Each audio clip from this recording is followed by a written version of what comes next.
अच्छा हाँ हो कॉल जा तारी बोल। हाई फाई रंगदार स्टाइल घायल कोइले बात तोहार समाइल वादा करा तनी रहब शरण में कोनो फायदा नहीं है। एगो लड़की बसल बिया मन में जवन संगे पढ़ेले टीवी संग में हमर भाई होई गोली ओकरे कोन में जवन संगे पढ़ेले टीवी संग में। समझ में आइल? पागल भइल बड़ा का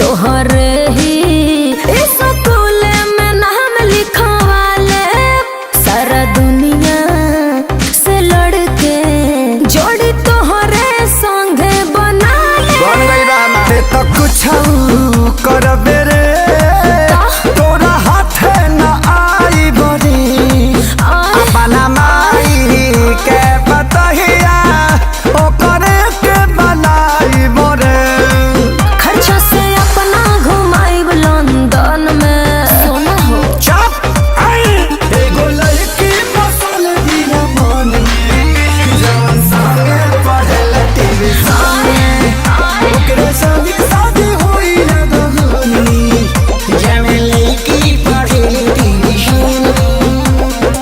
आई हो दादा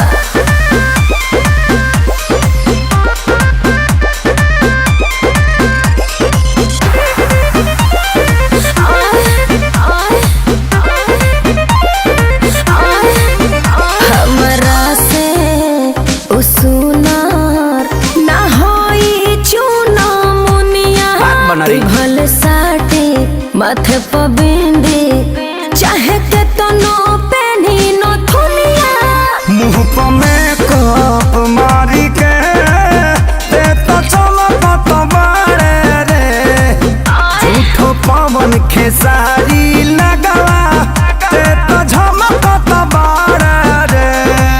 आ फांसी डाल बोढ़नी से गरदन में फसाइबे का एगो लड़की बसल बिया मन में जवन संगे पढ़ेले टीवी संगे हम कहाँ जाए हमर भाई होई गोली ओकरे कोन में जवन संगे पढ़ेले टीवी संग में। बुझले।